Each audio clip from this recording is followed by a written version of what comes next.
अब नागले वलवले हैं और अरमानों की भीड़, सिर्फ मिट जाने की एक हसरत दिले बिस्मिल में है। सरफरोशी की तमन्ना अब हमारे दिल में है, देखना है जोर कितना बाजुए कातिल में। नमस्कार दोस्तों, मैं अभय द्विवेदी। हमारे देश के महान क्रांतिकारी गुरूरे वतन शहीदे हिंद पंडित श्री राम प्रसाद बिस्मिल जी का जन्म आज ही उत्तर प्रदेश के शाहजहांपुर में हुआ था। उन्होंने मात्र 30 वर्ष के जीवन काल में ही 10 किताबें लिखी और इनकी बिक्री से जो भी धन प्राप्त हुआ उससे क्रांतिकारी गतिविधियों को आगे बढ़ाने के लिए हथियार खरीदे। पंडित राम प्रसाद बिस्मिल और मुंशी जी ने यह खुद कहा है कि उन्हें भागने का अवसर मिला पर वे नहीं भागे। कहा जाता है कि जब उन्हें गिरफ्तार किया गया तब उनके पास भागने का मौका था और जब उन्हें कोतवाली लाया गया तो उनकी निगरानी के लिए सिर्फ एक सिपाही था और उसकी आंख लग गई।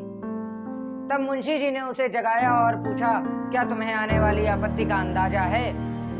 सिपाही समझ गया और मुंशी जी के पैरों में गिर पड़ा और रोने लगा। बोला, साहब, अगर आप भाग गए तो ये लोग मुझे गिरफ्तार कर लेंगे, मेरे बीवी बच्चे भूखों मारे जाएंगे। मुंशी जी को उस पर दया आ गई और उन्होंने भागने का विचार त्याग दिया।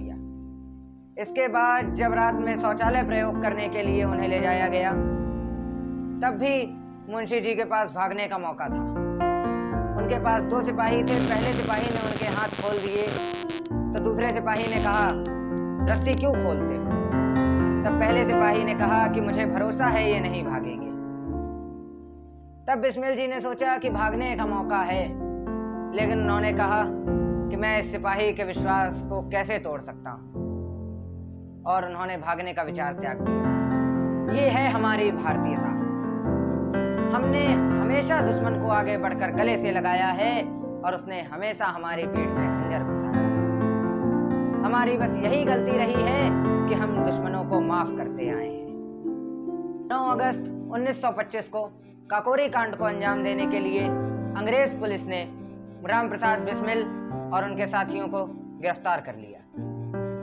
इसके बाद 1927 ईस्वी में 19 दिसंबर को पंडित राम प्रसाद बिस्मिल जी ने भारतीय युवाओं के हृदय में क्रांति की ज्वाला भड़काकर फांसी का फंदा चूम दिया।